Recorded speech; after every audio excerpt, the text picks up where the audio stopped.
স্বামীর অনুমতি ছাড়া স্ত্রী যদি 3টি কাজ করে তাহলে সেই স্ত্রী জাহান্নামী হবে। কথাটা শুনতে খারাপ লাগলেও কথাটা কিন্তু আমার কথা না, আল্লাহ রাসূলুল্লাহ সাল্লাল্লাহু আলাইহি ওয়াসাল্লামের হাদিসের স্পষ্ট ন্যারেশন।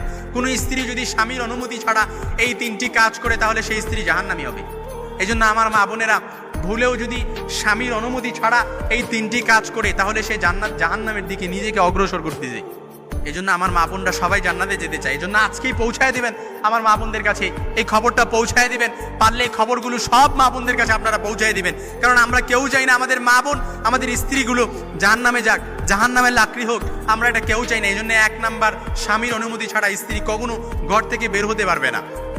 ঘর থেকে কখনো স্বামীর অনুমতি ছাড়া কোনো স্ত্রী বের হতে পারবে না। 2 নাম্বার হচ্ছে, স্বামীর অনুমতি ছাড়া সে কি করতে পারবে না?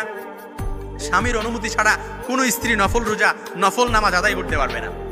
কারণ স্ত্রীর সাথে সময় কাটালে, একজন স্বামী যদি স্ত্রীর সাথে সময় কাটায় কিংবা একজন স্ত্রী যদি একজন স্বামীর সাথে সময় কাটায়, তাহলে আল্লাহ তাআলা ওই সময়টার মধ্যেও সাদাকার সওয়াব দিয়ে পরিপূর্ণ করে দেয়। আর যদি একজন স্ত্রী একজন স্বামীর সাথে একটু মুচকি হাসি দিয়ে কথা বলছে, আবার একজন স্বামী একজন স্ত্রীর সাথে মুচকি হাসি দিয়ে কথা বলছে, ওয়াফি তাবাসসুমুকা ফি ওয়াজহি আখিকা, তিরমিজির বর্ণনা এসেছে এই যে মুচকি হাসি দিয়ে কথা বললেন ওইটার মধ্যে আল্লাহ তাআলা সওয়াব দিয়ে পরিপূর্ণ করে দেয়।